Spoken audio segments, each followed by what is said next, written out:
क्या सिर्फ basic salary ही taxable होती है? गलत सोच रहे हो। इनकम टैक्स एक्ट में सैलरी का मतलब बहुत बड़ा होता है। अगर आप जॉब करते हो तो ये लिस्ट जरूर देख लो। चलिए पढ़ते हैं section 16 of income tax act 2025। Salary में क्या क्या इंक्लूड होता है?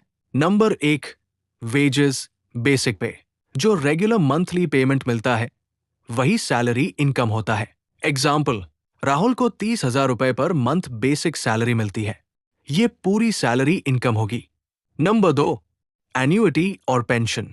रिटायरमेंट के बाद जो पेंशन मिलती है वो टैक्सेबल होती है।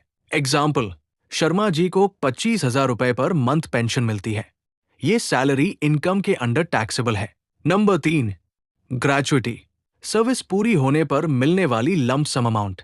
एग्जाम्पल, कंपनी ने 20 साल सर्विस के बाद 5 लाख रुपए ग्रेचुइटी दी। एग्जेम्पशन के बाद जो बैलेंस बचेगा वो सैलरी इनकम में आएगा।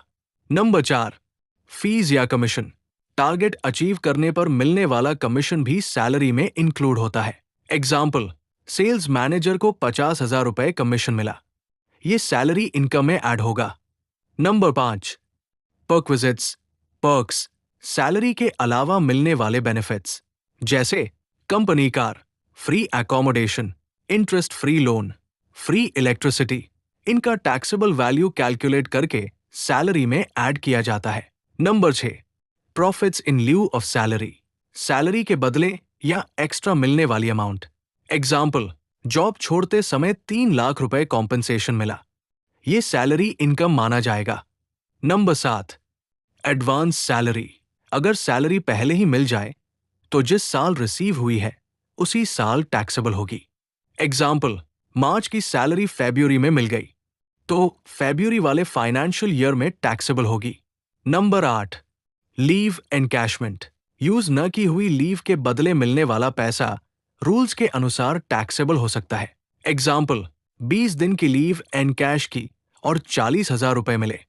ये सैलरी इनकम में इंक्लूड होगा as per rules. Number 9, recognised provident fund excess interest.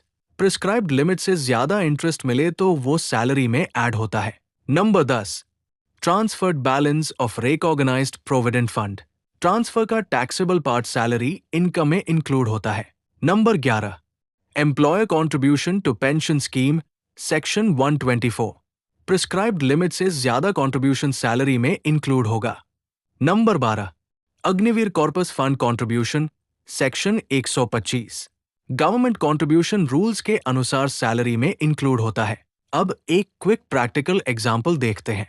अमन की income, basic salary 4 lakh, commission 50,000, leave encashment 40,000, employer provident fund excess 20,000। Total gross salary होगी 5,10,000 रुपए। क्विक समरी, सैलरी सिर्फ बेसिक पे नहीं होती। पेंशन, ग्रेचुइटी, कमीशन भी salary का हिस्सा है। पर्क्स भी टैक्सेबल हो सकते हैं। एडवांस सैलरी जिस साल मिले उसी साल टैक्सेबल होती है। प्रोविडेंट फंड का एक्सेस इंटरेस्ट टैक्सेबल होता है। सबसे पहले ग्रोस सैलरी कैलकुलेट होती है, उसके बाद सेक्शन 19 के अंतर्गत डिडक्शन मिलती है। इसे उन लोगों के साथ शेयर करें जो सैलरी चैप्टर पढ़ना चाहते हैं।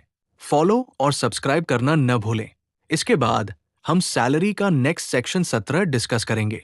अगर आपको लगता है कि ये किसी और के लिए भी यूजफुल है तो शेयर जरूर करें और हमारे YouTube चैनल का नाम याद रखें, CA Firm AGL।